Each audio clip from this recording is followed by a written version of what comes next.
In the midst of a seemingly peaceful day, a young woman's life came to a violent and tragic end, shaking an entire community and setting off a frantic pursuit for justice. What starts as an ordinary day in Austin, Texas, on May 11, 2022, turns into a grim crime scene. The victim? A 25-year-old athlete named Anna Mariah Wilson, known to many as M.O. Wilson. M.O. was a rising star in the world of cycling, a top-tier athlete whose passion had taken her from skiing to mountain biking. Her impressive skills and vibrant personality made her a beloved figure in the sports community. But now, she lay lifeless on the bathroom floor, covered in blood. Caitlin Cash, Mo's friend and host, was the one who made the horrifying discovery upon returning home. She called 911 in a state of disbelief, trying to comprehend what had happened. The operator guided her through chest compressions in a desperate attempt to save Mo's life, but it was too late. "She's not breathing," Caitlin said, her voice breaking.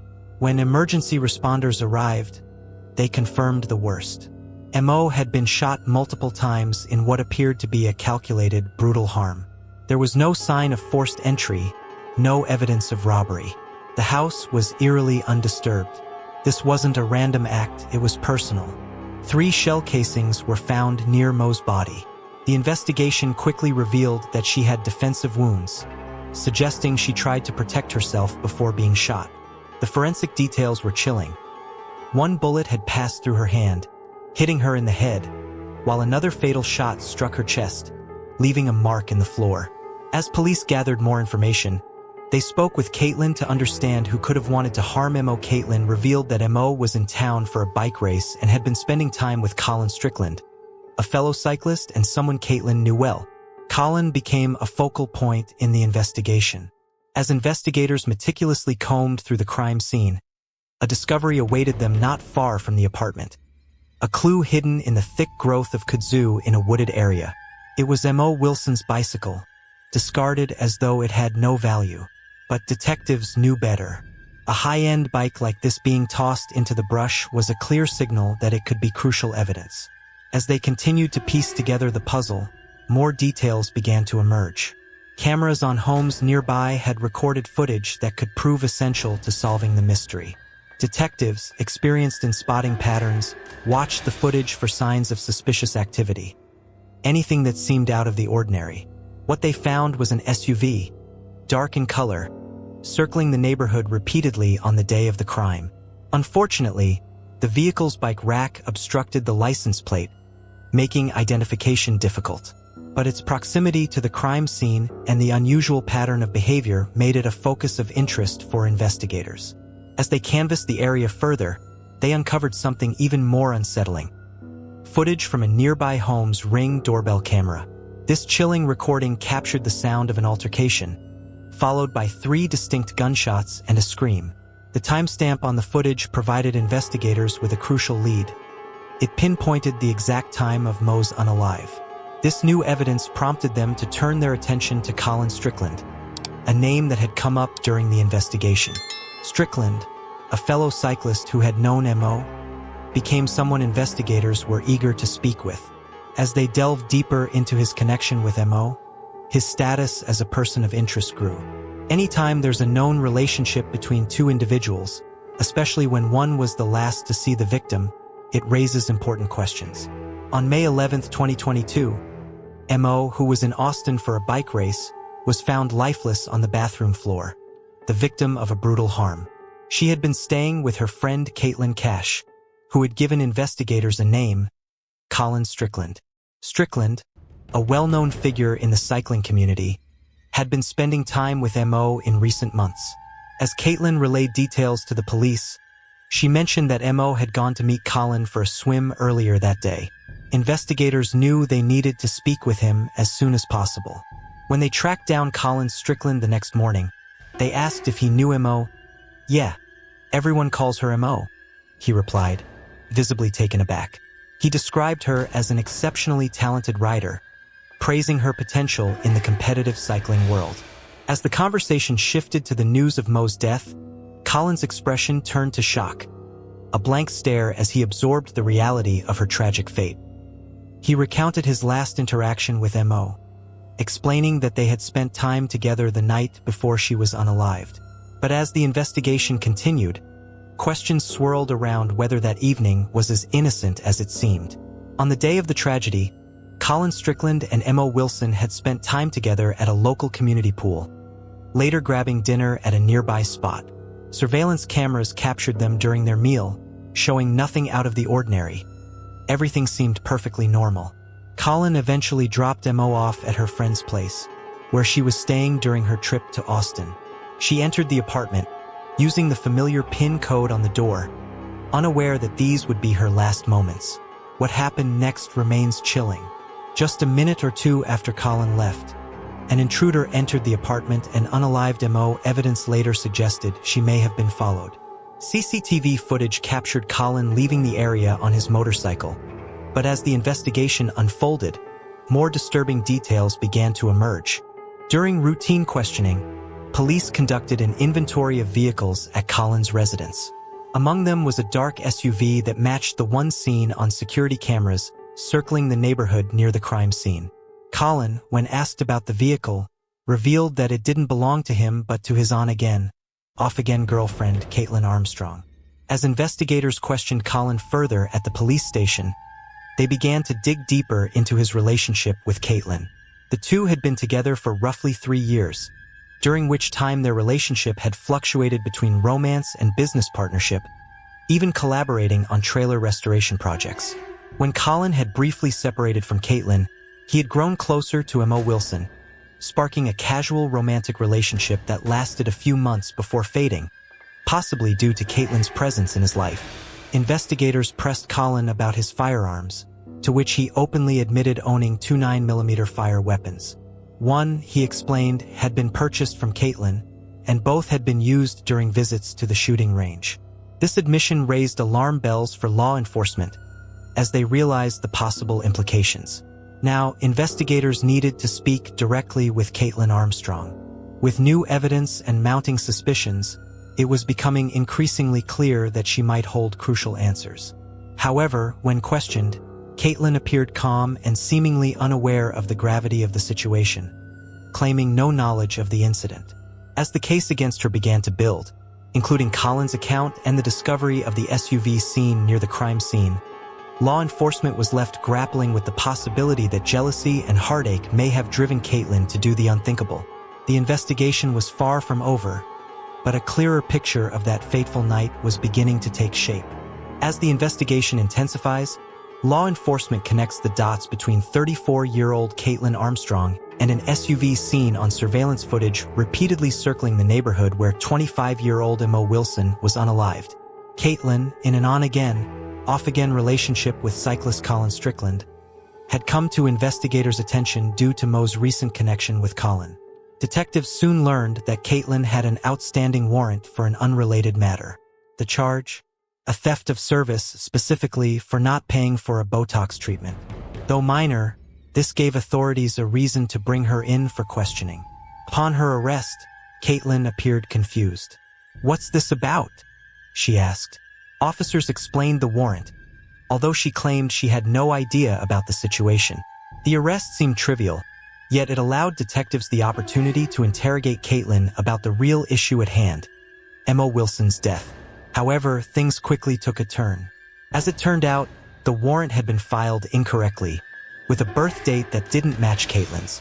Once police realized the mistake, they informed her she was free to go. But even as they released her from arrest, investigators weren't done. They wanted to know more about her connection to Colin and her possible involvement in the events surrounding Mo's unalive. Caitlin grew visibly uncomfortable as the conversation shifted from the warrant to the case of Mo Wilson. When detectives told her that Colin had mentioned her during their conversations, she seemed defensive, asking several times if she was free to leave. She never explicitly invoked her right to an attorney, though she did wonder aloud if she needed one. The investigators, sensing her unease, pressed further. "We just want your side of the story," they said. "Colin has shared some things, but we need both perspectives to clear things up." At this point, Caitlin's body language revealed her discomfort. Initially, she seemed relaxed, even cocky, as they spoke about the warrant. But once the questions turned toward Mo and her relationship with Colin, Caitlin grew more guarded. She repeatedly asked if she could leave, clearly unsettled by the direction the conversation had taken. The detectives subtly hinted that Caitlin's reluctance to speak could leave them with only Colin's version of events. "If you go now, we only have one side of the story," they said, hoping to keep her talking. Her reaction? Evasive. Caitlin's desire to exit the conversation was obvious, but it was equally clear that she wanted to gauge just how much the police knew. Despite the pressure, Caitlin remained cagey, offering little in the way of direct answers.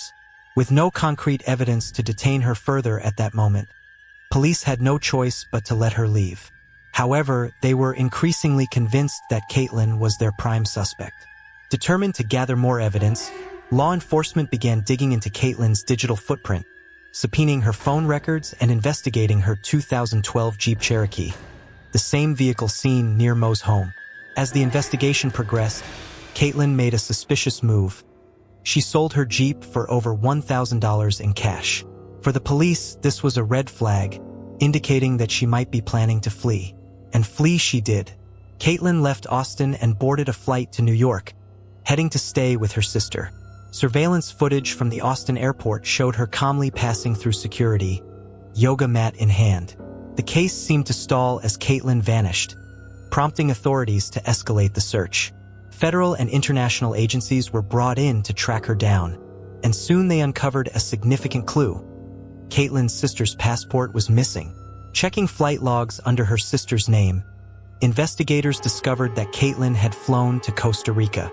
Weeks went by with no sign of her, but the U.S. Marshals and local authorities in Costa Rica continued their search. In a creative attempt to locate her, they placed a Facebook ad for a yoga instructor, knowing Caitlin's background in teaching yoga. The ploy worked. A hostel owner in Costa Rica, who had befriended Caitlin, recognized her and tipped off authorities. On June 29th, Caitlin Armstrong was arrested by Costa Rican officials on an immigration violation and deported back to the United States. In Costa Rica, Caitlin had been living under a new identity, even undergoing cosmetic surgery to alter her appearance. She dyed her hair brown, cut it short, and explained a bandage on her nose as the result of a surfing accident. But her attempt to evade justice came to an end after 43 days on the run.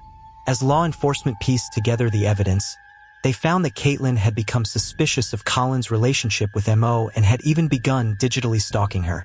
Caitlin reportedly sent Mo harassing messages and obsessively monitored Colin's communications. Her growing jealousy led her to believe that Colin and Mo were still involved romantically, a suspicion that ultimately pushed her to take drastic action. Caitlin was charged for unaliving and she awaited trial. Even while in custody, she attempted a final act of desperation, trying to escape during a transport to a medical appointment. Her escape attempt, however, was quickly thwarted. In November 2023, Caitlin Armstrong's trial for the unaliving of Anna Maria Wilson commenced. Prosecutors argued that Caitlin's actions were deliberate and premeditated, pointing to the surveillance footage of her vehicle circling the neighborhood, her possession of a firearm, and her calculated attempt to flee the country. The tragic crime left Mo's loved ones grieving, with the last moments of Mo's life described in haunting detail. A scream followed by 2 fire weapon shots, and then a final, fatal shot. 3 shell casings were scattered at the crime scene, and ballistics testing matched them to Caitlin Armstrong's fire weapon. Further solidifying the connection, surveillance footage captured Caitlin's SUV circling Mo Wilson's house just an hour before the fatal shooting. Prosecutors, intent on building an airtight case, also relied on GPS data from Caitlin's vehicle, which confirmed that her Jeep had been near the crime scene on the day of the unaliving. However, the defense presented a different narrative. They raised questions about Caitlin's presence in the black Jeep, arguing that others might have had access to the vehicle. Colin Strickland himself claimed to have seen Caitlin emerge from the SUV, but the defense suggested that this conveniently clear memory was designed to shift attention away from him. Despite the circumstantial evidence piling up against Caitlin, the defense pointed out a significant gap. No direct footage of Caitlin entering the house, no eyewitnesses seeing her commit the crime. As the trial progressed, the defense maintained that while the evidence was compelling, it was not definitive. Could someone else have had the motive and opportunity? They argued that flight alone wasn't proof of guilt, explaining Caitlin's disappearance as possibly stemming from fear. Perhaps fear of Colin or fear of whoever unalived M.O. Wilson. Meanwhile, questions were raised about the fire weapons Colin had purchased, with the defense highlighting that DNA swabs from the scene, the Jeep, and even the fire weapon itself included unidentified profiles. Why weren't these profiles tested further? The defense claimed the police were focused on Caitlin and disregarded any evidence that might point away from her. The prosecution, however, had more evidence up their sleeve: DNA from Mo's bicycle. This discovery was key. Caitlin's DNA had been found on the bike, a significant link placing her at the scene. With this critical piece of evidence, the prosecution closed in on the argument that Caitlin had not only been there but was responsible for Mo's death. They highlighted the tragic loss of a 25-year-old athletic prodigy, M.O. Wilson, whose life was senselessly cut short. After days of testimony from over 40 witnesses, the case went to the jury. After only 2 hours of deliberation, they reached a verdict. Caitlin Armstrong was found guilty of unaliving. Her actions had resulted in the devastating loss of a bright young woman, and justice was served. The following day, Caitlin was sentenced to 90 years in the Texas Department of Criminal Justice, along with a $10,000 fine. The emotional toll of the trial was palpable, especially as Mo's family and friends shared their grief. Caitlin's actions not only robbed them of Mo's presence, but inflicted deep pain that would last a lifetime. In a heartbreaking statement, Mo's mother spoke directly to Caitlin, expressing the sorrow and anger that consumed her. "When you unalive Mariah in the heart, you unalive me in my heart," she said. "You took my beautiful daughter, but her spirit lives on, untouched by your actions." In a final twist, Caitlin Armstrong was later ordered to pay $15 million to Mo's family in connection with a wrongful death lawsuit. Though nothing could undo the damage caused, the lawsuit was a step toward holding Caitlin further accountable for the tragic crime. As the Wilson family worked to find peace, the community was reminded of how quickly life can be taken away. Mo's life, like a race, had been cut short far too soon. The tragic and senseless loss of Anna Mariah Wilson, a rising star in the world of cycling, left a community heartbroken and searching for justice. This harrowing case is a reminder of the darkness that can sometimes hide behind even the most familiar faces. Mo's light, however, continues to shine through the memories of those who knew and loved her, leaving behind a legacy of strength, passion, and resilience. As we continue to seek answers and justice for victims like M.O., we must never forget the importance of compassion, understanding, and truth. For more gripping true crime stories and updates, don't forget to subscribe to our channel. Thank you for watching.